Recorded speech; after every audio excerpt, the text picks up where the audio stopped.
Hey guys, how's it going? I wanted to make a video today about the loudness of the songs that musicians in particular are putting out. And what I mean by putting out is sending out to their mates to play on WhatsApp, or sending out as like a YouTube video, or sending out maybe to put on SoundCloud. Those are like the three main things. I'm not going to talk about Apple Music and iTunes because that's like a whole nother subject, but just on those basic platforms. And the thing I want to talk about is limiting.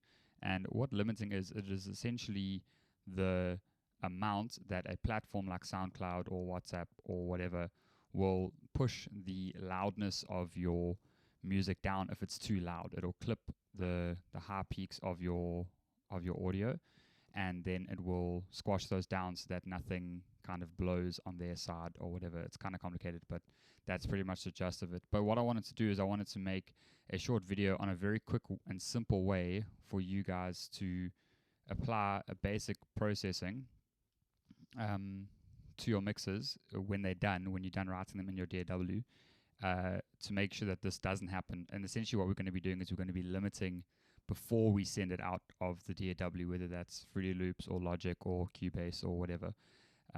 Okay, so I've got a few examples here. The first one is from it's already mastered, finished song, and I haven't done anything to it except put this little like meter plugin on it, just so you guys can see how loud it is when it's bounced out and fully mastered. And then I've got another one, which is a mix that I've kind of done on some royalty-free material. And you'll see that on that mix, without any processing done to it, you'll see how much quieter it is. So you won't be hearing a difference because I didn't want to make things louder or softer for the video. But what you will be seeing is that the meter on the VU plugin is like 5 dB softer on the second example as to the first example. So first I'll show you the first example and you'll hear the song, and then it'll go straight into the second example where you guys will see the softer audio.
Okay, so what you would have noticed there from the difference between the two VU meters was that, like I said, the second song I played was a lot quieter than the first song, and that's pretty much got to do with the fact that there's no limiting on that at all. So a lot of you guys might be wondering, well, why don't we just turn the channel or put a gain plug in something on and just turn it louder until it's hitting like 0 dB like the first song was?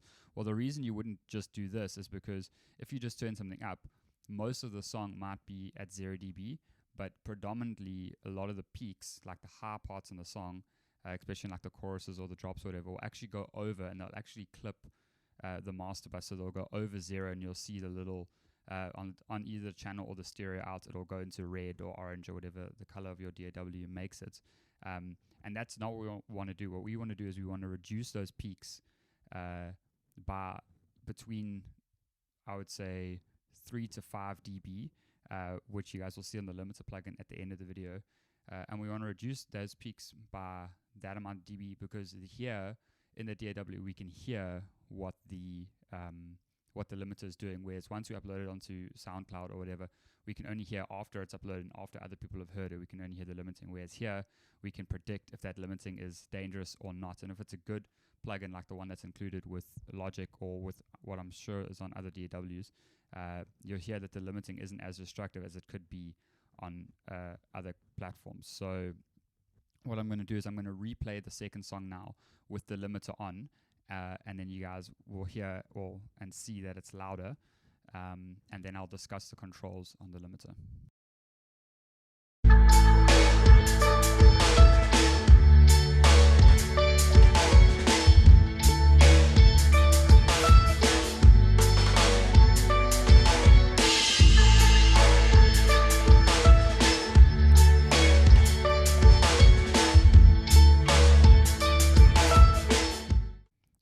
Okay, so as you guys can see, there are 4 parameters here on this limiter plugin, which is included in Logic.